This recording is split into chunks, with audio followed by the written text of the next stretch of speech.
Hey, I'm Benton. And I'm Daniel, and we run the agency Harmon Brothers. We've worked on a lot of different campaigns. Probably the most famous one is Squatty Potty, but I think my personal favorite might be Fiber Fix.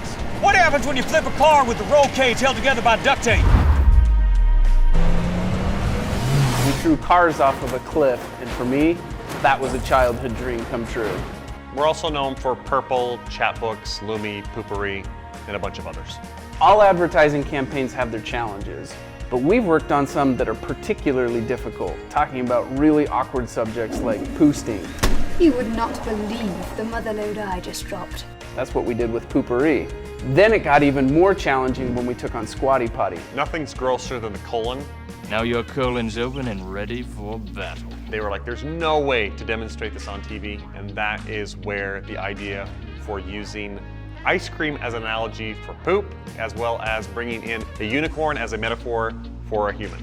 I think the funniest thing that ever happened while we were on set was when we were filming the actual ice cream. Oh man. That's just rough. And you had and we had a little half unicorn rear end that we were dispensing the ice cream out of, and little bits of that icing were getting caught on the fur of the unicorn, and it had little dingleberries or boat daggets, depending on where you're from. I got the lucky job of wiping the unicorn's butt between every take, and don't worry, everyone on set did not hesitate to nickname me Butt Wipe.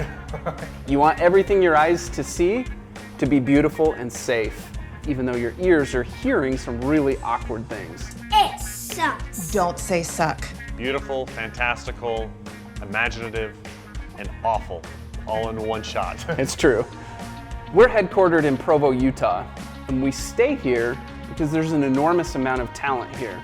But honestly, in our early days, we sometimes wondered if being in little old Provo, Utah was a liability. But a couple of years ago, I was at an advertising conference in San Francisco, and I was eating dinner with another gentleman from our industry, and we were sitting there chatting, and he pointed out, look around this room.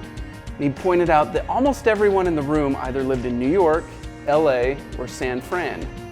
And he said, you have an advantage over all those other people because you live in Middle America and you're plugged into Middle America, and so you can relate to quote unquote Middle Americans in a way that the big city people can't.